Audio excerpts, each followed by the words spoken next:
Welcome back into the GSMC Dead Ball Sports Podcast. And for our final segment of today's show, we're going to be looking at a team still looking for their franchise first Super Bowl after so many failures in the 90s to overcome that hurdle, the Buffalo Bills. Whereas we talked with the Chiefs going for a historic three-peat, this is still a team looking for their first. But this is as good a year as any for them to potentially break through in a very loaded AFC. So without further ado, let's get into why I think that and why I believe the Bills have a fantastic chance of capturing the Lombardi Trophy for the first time ever.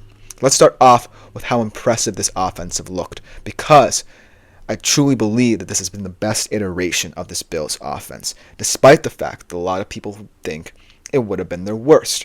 A lot of people, like I said, coming in before the season were saying because of the loss of Stephon Diggs and Gabe Davis to free agency, this offense could potentially see its first sign of struggle. But no, it has been better than ever, and for the most part has been perhaps the best Josh Allen era Bills offense we have seen. And that's kudos to Joe Brady for really developing Josh Allen into someone who's not just this big arm, big talent threat, and becoming someone who, much like Mahomes can be, play it safe and take what the defense gives him. And as a result, something that a lot of people were a little bit skeptical about in Josh Allen's game has been compensated for. His ability to protect the football. And a lot of things that were talked about in the offseason were because of the fact that he no longer has guys in Stephon Diggs and Gabe Davis and Leon, his turnover rate would skyrocket into the stratosphere, unlike any in his career before. But this has been a season where he's protected the football more than ever, and his offensive line has protected him more than ever as well. But he kind of protects himself in terms of how he views the game scrambling-wise as well. Let's talk about one important stat that I think is really impressive in terms of talking about this offense. This is the only team, and this is a fact I saw just before the show, this is the only team in the Super Bowl era to head into the postseason giving up fewer than 15 sacks a season, and then also with fewer than 15 giveaways in a season. So as you can see, this offense has been fantastic at overcoming the mistakes that Josh Allen has made in the past and reducing them as a result. So I have to pinpoint Joe Brady. But tab to learn, it's kind of challenging that notion in the comments talking about James Cook, though. As James Cook capable of shouldering the load as a bell cow, also saying Cooper has not really gelled either. Well, here's the thing. I do think that in terms of James Cook has actually been one of the better running backs in the league. I believe he's third in terms of scrimmage yards and touchdowns from scrimmage as well. So he's more than capable of shouldering the load, and I do like what he brings in the pass game as well from that standpoint. And yes, Amari Cooper has not gelled, but I do think that this offense is not about one individual receiver anymore. It's not about a star receiver like a Stephon Diggs, like an Amari Cooper. It's about more than the sum of its parts. I think Khalil Shakir, Keon Coleman, and co. can really come into this postseason and show the multiplicity of this offense. I'm worried for opposing defenses trying to game plan for an offense as versatile as this without a true number one receiver. And that's what makes them so special. And another kind of addition in terms of stats-wise as to why I think this offense really is special. They've had 12 games or 30 or more points. And like I said, lowest turnover rate, only 8 this season.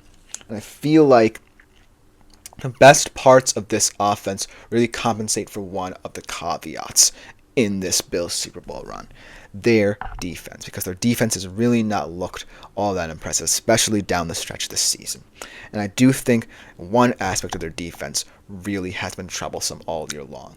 Their third down defense. I believe they're the second or third worst defense when it comes to third down stops. And I feel like that's something that a lot of teams will want to key in on, especially looking at the first game the Bills will play this postseason against the Broncos and how they match up. A lot of people are saying this is a sneaky upset alert for the Buffalo Bills in this game, and I think there is merit in that argument in terms of how the Broncos could profile.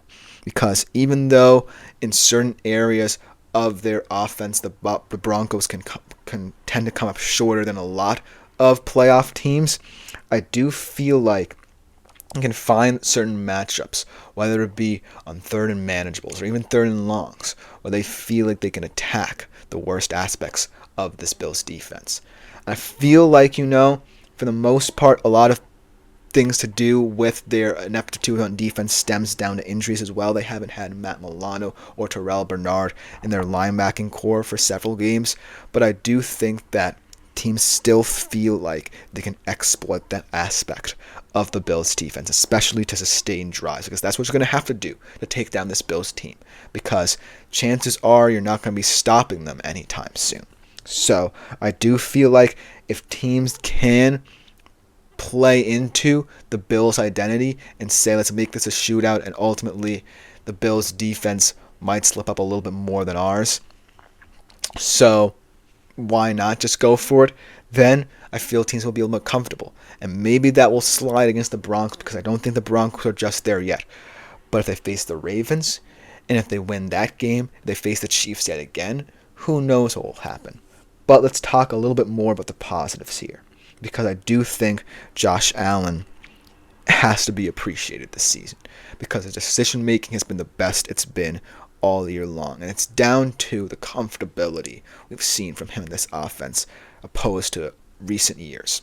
And I feel like when this team is at its best, Josh Allen is making decision makings in terms of his dual threat ability more quickly than any other quarterback in the league. And as a result, it's becoming more and more difficult to defend, say, if you're a heavy man coverage team like a lot of these AFC teams are. And then B, he's playing it a lot safer in terms of his passing game.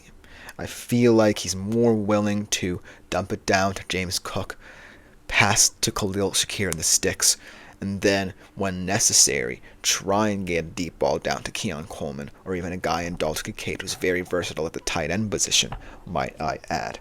And then I feel like in terms of when I view opposing defenses this postseason, in terms of how they set up on the AFC side of the bracket, a lot of people's worry about how Josh Allen might attack these certain defenses lies in the fact that he's grown more confident in terms of throwing in the middle of the field.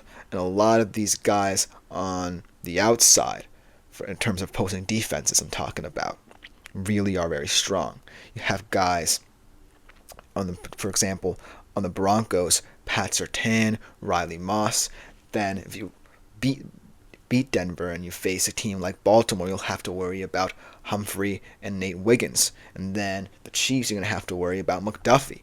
So there are a lot of tough corners who will force Josh Allen potentially outside of his comfort zone a little bit in terms of keeping in rhythm in the pass game.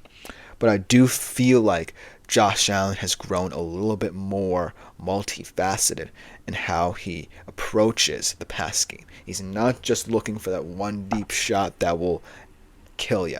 He's looking to kill you by slowing down the tempo of this passing game and driving down the field, sustaining drives. And the most important part of that as well is not just his arm, it's his legs. And his legs can also come into play in terms of slowing down opposing teams' secondaries. So let's say, hypothetically, that a team like Baltimore or Kansas City does lock up his receivers, which could potentially be the case because, as we all know, the Bills have no true number one receiver, and it could be a little bit easier for these teams in the secondary. I feel like because Josh Allen can extend plays longer than any other quarterback in the league, potentially outside of Lamar, I do feel like that can be compensated for quite easily. And I feel like now he's not looking to run to throw, he's looking to run. And that intentionality creates a different conundrum for opposing defenses. Whereas when you got him outside the pocket before, you might have been able to force a throw out of him. And now he's looking to gain as many yards as possible, get out of bounds, and just get this drive going yet again. And so that's what makes this Bills offense a little bit more difficult to defend than in years past. Now, I feel like, obviously, the one caveat is a big one in terms of the defense, because a lot of these AFC teams, especially Baltimore, if you face them in the divisional round, are bound to put up points on you in a hurry. But I do feel like you can match them a little bit better if you're the Bills this year than any other year because of what I'm describing.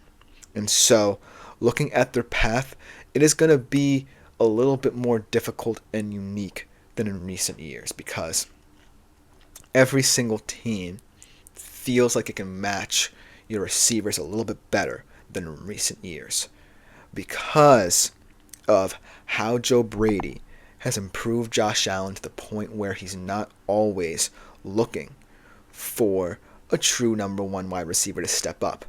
That changes the game dramatically for every other opposing defense on the AFC side of the bracket.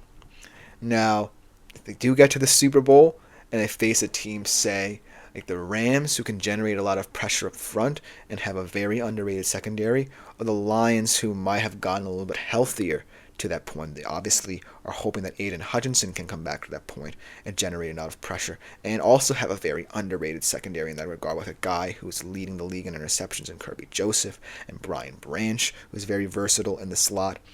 I do feel like that's where they might see their most trouble all postseason. And I do think, at the end of the day, you can't doubt the fact that Josh Allen has dramatically and drastically improved from where he was as a very turnover-prone guy just a year ago. And I think they have way more pieces and depth than a lot of people realize to help them get to that point.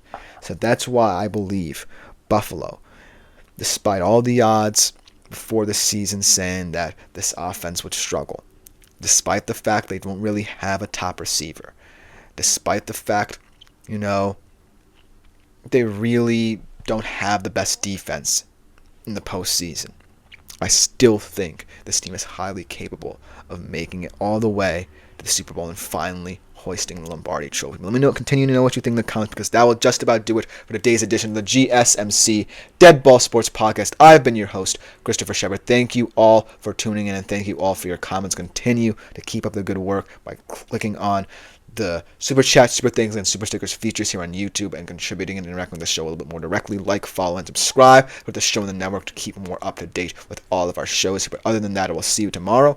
I'm out for now.